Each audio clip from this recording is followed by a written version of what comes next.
Sicily in 1893 was a land caught between centuries, old traditions that clung to the soil and the relentless march of modernity that filtered in from the mainland. The island's heart was made up of villages bound by custom, religion, and family.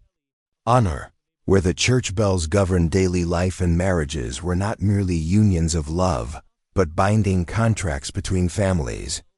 To understand the mystery of the DiMarco daughters, who vanished on the very day of their joint wedding, you must first step into the cobblestone streets of a Sicilian town still breathing the last echoes of the 19th century. The DiMarco family were neither noble nor destitute. They belonged to that in-between class of landowners who carried weight in their small community.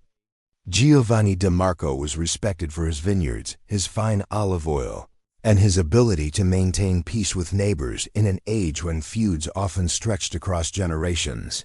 His daughters, Isabella and Caterina, were known not only for their beauty but also for the way they complemented each other. Isabella, the elder by 2 years, was graceful and reserved, often compared to the Virgin Mary in posture and bearing. Caterina, younger and livelier, carried laughter wherever she went. By 1893, the family had arranged what was to be a remarkable double wedding. The sisters were to be married on the same day, in the same ceremony, to 2 brothers from Palermo, whose family traded in citrus fruits. Such unions were celebrated in Sicily, for they bound not only couples but extended kinship networks. A wedding like this was more than a private affair. It was a declaration of wealth, strength, and alliance. The morning of the ceremony unfolded with every appearance of joy. The church of San Giacomo was decorated with garlands of orange blossoms and white ribbons. Villagers gathered in the square long before the bells tolled, whispering about the splendor they expected to see. The brides were dressed in gowns of ivory lace, imported at great cost from Naples. To an outsider, it would have seemed an ordinary if grand celebration. To the villagers, it was an event that would be spoken of for decades. Yet by afternoon, the town would fall silent, and the DiMarco family would be marked forever by absence. For the 2 daughters who had walked into the church that morning, faces veiled, hands clasped with prayer beads, never walked out again. Witnesses later gave contradictory accounts. Some swore they saw the girls kneel before the altar. Others said the church grew strangely quiet after the vows were spoken. What all agreed on was that when the procession prepared to leave, the brides were gone. Their veils lay on the stone steps before the altar, as if carefully placed, but the young women themselves had vanished. The grooms were left dumbfounded, the family distraught, and the priest bewildered, insisting he had never looked away. The investigation that followed was as tangled as the olive groves surrounding the town. Sicilian authorities were called in, though the island's reputation for corruption and inefficiency cast doubt on their efforts. Rumors spread like wildfire that the sisters had fled to escape arranged marriages, that they had been kidnapped by brigands in league with rival families, that the church itself had been cursed and had swallowed them into some divine punishment. To understand the force of these suspicions, you must remember that Sicily in the late 19th century was a place of profound superstition. The old ways still lingered, mingling Catholic devotion with folk beliefs. Every unexplained event was quickly attributed to curses, saints, or the malocchio, the evil eye. For many, the disappearance of the DiMarco daughters could not be explained by ordinary means, but there were darker whispers still. In hushed tones, villagers spoke of the DiMarco land and its long-disputed boundaries. Neighbors recalled that Giovanni DiMarco's prosperity had earned him enemies, men who might have sought revenge in the most devastating way possible, by taking his daughters. Others pointed to the priest himself, a man of unusual severity, who had once preached that young women who strayed from chastity brought ruin upon entire villages. As night fell on the day of the vanished wedding, the once bright celebration turned to mourning. The church square was abandoned, the food left uneaten, and the music silenced. Search parties scoured the countryside with lanterns, but no trace of the young women was ever found. Not a torn ribbon, not a footprint, not even a rumor that could be substantiated. For years afterward, the village was haunted by their absence. Mothers warned their daughters not to stray too far from home. Travelers were told of the cursed church of San Giacomo, where brides disappeared. And the DiMarco family, once proud, became shadows of themselves, their name forever linked to mystery. Yet the story did not die. It traveled across Sicily, across Italy, and even to immigrant communities in America, carried by those who left the old country, but never forgot its mysteries. Writers debated the case, folklorists recorded it as a tale of caution, and historians argued whether it was fact or legend. But perhaps the most haunting question remains: if the sisters truly vanished, where did they go? Were they victims of human treachery, divine intervention, or something stranger still? When a mystery strikes in a place as tightly woven as a Sicilian village, it is not only the family that suffers, it is the entire community. After the disappearance of Isabella and Caterina DiMarco, the weight of silence pressed heavily over the town. For days, bells that had been prepared to chime for wedding festivities rang instead with tones of solemnity. The once lively square, where laughter and dancing should have spilled out into the evening air, became deserted. Only the patrols of searchers, lanterns glowing in the night, broke the gloom. The authorities were summoned from Palermo, but their arrival was slow and their methods clumsy. Sicily in 1893 was not yet integrated into the modern policing structures that Italy would later develop. The island's law enforcement was fragmented, undermined by corruption, and often overshadowed by the shadowy influence of the mafia. To many villagers, appealing to officials from Palermo was as futile as throwing stones into the sea. Yet, they came nonetheless, uniformed officers, scribbling notes in leather-bound books, questioning villagers with weary disinterest. They examined the church of San Giacomo from nave to sacristy. They opened the confessional booths, searched the priest's chambers, and even climbed to the belfry. But they found nothing. No torn fabric, no drops of blood, no sign of forced entry.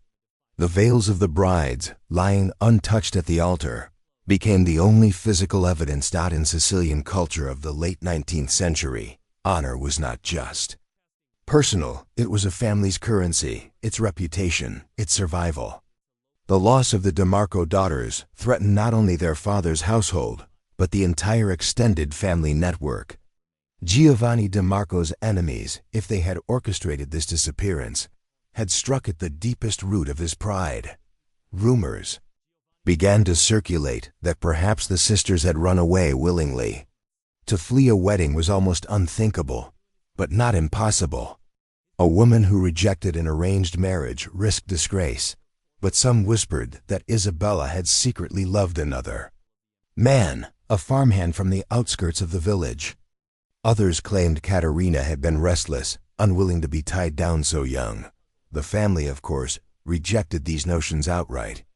Giovanni DiMarco stood before the town square and declared that his daughters would never dishonor their family, that whatever had happened was the work of malicious hands. Still, the idea lingered in the minds of some, particularly because no ransom demand arrived. In the Sicilian countryside of the 19th century, brigandage was more than a tale, it was a lived reality. Bands of outlaws roamed the mountains, preying on travelers, kidnapping wealthy heirs, and extorting landowners. The possibility that Isabella and Caterina had been taken by such a band was widely discussed. Search parties extended into the hills, combing through shepherds' huts and abandoned mills. Notices were sent to towns across the island, warning of the missing sisters. Yet, the brigand theory faltered for one simple reason: no message ever came. Bandits kidnapped for profit, and without a demand for ransom, the case appeared unlike their usual crimes. Some darkers speculated that the girls had been taken not for ransom, but for revenge.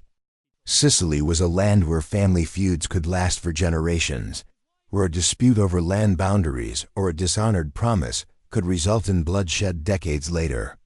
The DiMarcos, prosperous as they were, had certainly made enemies. But no family ever came forward, and no feud was proven. Perhaps the most chilling whispers were those that pointed to the church itself. Villagers noted that the priest, Father Benedetto, had seemed strangely composed during the search. His sermons, long before the wedding, had warned of vanity and sin among young women. Some whispered that he had spoken against the extravagance of the DiMarco ceremony. Could he have seen the girls as examples of pride, punished by divine justice or by his own hands? Authorities questioned him, of course. He was found innocent of any direct involvement, and no evidence tied him to foul play. Yet suspicion clung to him in the minds of many. Mothers warned their daughters to avoid being alone in the sacristy. Old women muttered prayers when his name was spoken. The disappearance at the altar gave birth to a superstition that endured long after, that the Church of San Giacomo was cursed, and that brides who entered its nave risked being claimed by some force beyond this world. In the decades that followed, fewer and fewer weddings were held there, until eventually the church stood empty, its doors locked, a relic of fear. Beyond superstition and family honor, Sicily in 1893 was deeply entangled in the rise of organized crime. The mafia was not yet the global syndicate it would become, but it was already an institution on the island, controlling land, labor, and protection through networks of loyalty and violence. Some villagers whispered that the disappearance of the DiMarco daughters was not about love or revenge, but about power. Perhaps Giovanni DiMarco had refused to pay tribute.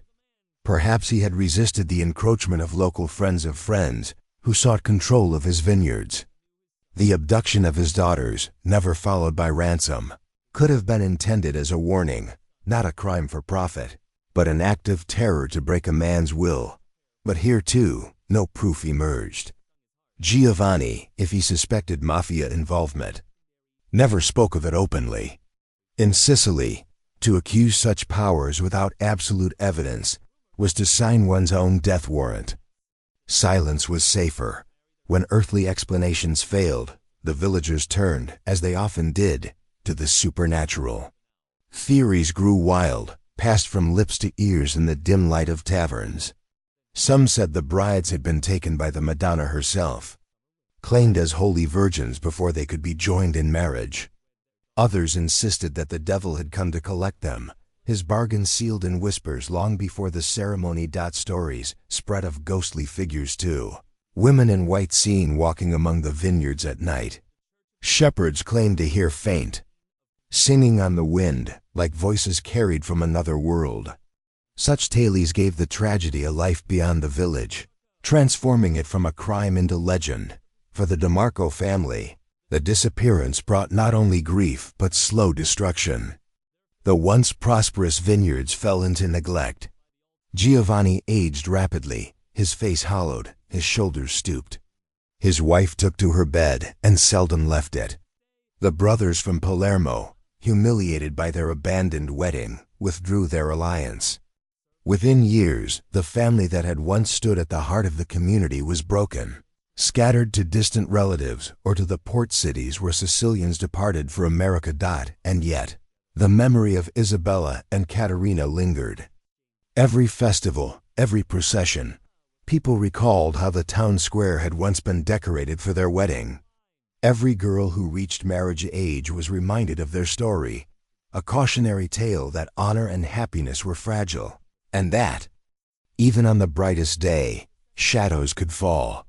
The investigation closed without answers.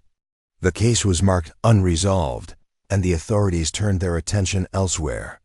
But the mystery endured, preserved not in official records, but in the memories of those who had seen the veils on the altar, and the empty space where brides should have stood. And so the central question remained, whispered across generations. Were Isabella and Caterina taken by human hands, or had they been swallowed by something older, something beyond the reach of men and law? By the turn of the 20th century, The disappearance of Isabella and Caterina DiMarco had already passed from recent memory into legend. For those who had been present at San Giacomo on that summer day in 1893, the absence still felt raw, like a wound that refused to close. But for the next generation, the story became something larger, a cautionary tale, a whispered warning, and eventually, a part of Sicilian folklore itself. Official documents tell us little. In the archives of Palermo, one finds a thin file containing little more than the wedding date, the report of the missing persons, and a note that the case had been inconclusive. No suspects were charged. No follow-up investigations were carried out. The record, sparse as it was, reflected a reality many Sicilians already understood, that the machinery of justice in their land was ill-suited for mysteries of this kind. But if the records were silent, the people were not. Oral history preserved far more than the state ever could. Around kitchen tables, in vineyards at dusk, and in the dim interior of taverns, the story of the vanished brides was told and retold, each time colored with new details, each time reshaped by the speaker's imagination or conviction. Sicily in the late 19th century was a land of emigration. Poverty, lack of opportunity, and political unrest drove tens of thousands to board ships bound for America, Argentina, and beyond. Among the emigrants were relatives of the DiMarco family, who carried with them not only their possessions, but also their grief. In little Italies across the Atlantic, the tale of the vanished sisters took on new life. Newspapers in New York occasionally referenced it when reporting on the mysteries of the old world. In Chicago, Sicilian communities told the story to their children, not only as a warning about the dangers of dishonor or revenge, but also as a way of preserving connection to the homeland they had left behind. The legend gained especially strong roots in immigrant communities where weddings continued to serve as a crucial bridge between families. To these communities, the idea of brides vanishing at the altar spoke to their deepest fears that even joy could be undone, that safety was always fragile. Back in Sicily, the Church of San Giacomo became a place of unease. Though no official decree was ever made, families quietly began to avoid holding weddings there. Too many believed the site had been touched by a curse. By the 1910s, the church was rarely used at all. Dust gathered on the pews, ivy crept up the walls, and the bells grew silent. The abandonment itself gave rise to new stories. Some claimed the church was haunted by the voices of the missing sisters. Others insisted that at midnight, two figures in veils could be seen standing at the altar, waiting for a procession that never came. Even travelers who knew nothing of the case often remarked on the strange stillness that seemed to linger in its empty nave. Historians who later examined the case divided into camps. Some argued for pragmatic explanations. Perhaps the sisters had fled together, unable to bear the marriages arranged for them. They may have escaped on horseback, hidden by sympathetic relatives, and built new lives elsewhere under assumed names. Others believed that the mafia had indeed struck, punishing Giovanni DiMarco for resisting their control.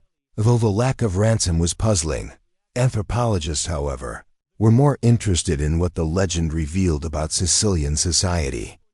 To them, the enduring fascination with the DiMarco daughters said less about what happened to Isabella and Caterina, and more about what the story meant to those left behind. The tale touched on core Sicilian anxieties, the fragility of family honor, the power of unseen forces, whether divine, criminal, or supernatural, and the deep uncertainty of women's roles in a patriarchal society. By the mid-20th century, the story had woven itself into Sicilian folklore so thoroughly that it was difficult to separate fact from embellishment. Folk songs referenced the Spose di Vento, the brides of the wind who were carried away before vows could be sealed. Playwrights in Palermo dramatized the tale, turning it into a tragedy of forbidden love or divine retribution, depending on the moral they wished to emphasize. In literature too, the vanished sisters appeared A Sicilian poet in 1928 wrote of two veils abandoned on stone, symbols of innocence lost to the cruelty of fate. Later, in the 1960s, folklorists collecting rural tales found multiple variations of the DiMarco story, some claiming the sisters had been seen riding through the night with bandits, others insisting they had been taken by the Madonna herself. What endures most, however, is the absence of certainty. Unlike other unsolved mysteries where new evidence sometimes emerges, the DiMarco case remains shrouded in the same fog that enveloped it in 1893. No bones have ever been discovered, no hidden diary found, no confession recorded. In this vacuum, speculation flourishes endlessly. Perhaps that is why the story remains compelling. Human beings crave resolution, yet some of history's most powerful tales are those that refuse to be neatly tied. The absence of answers transforms the DiMarco sisters from individuals into archetypes, symbols of vanished innocence, of promises broken, of mysteries unsolved. For you, the listener, the story of Isabella and Caterina is not only about a disappearance. It is also about what that disappearance reveals. It shows us how communities handle uncertainty by filling silence with rumor, by weaving fear into folklore. It reminds us of the power of weddings in societies where marriage was more than love, but survival. And it demonstrates how the memory of an event, even when the facts are lost, can endure for centuries, shaping culture long after the original witnesses are gone. And so we return, at last, to the haunting question left by that day.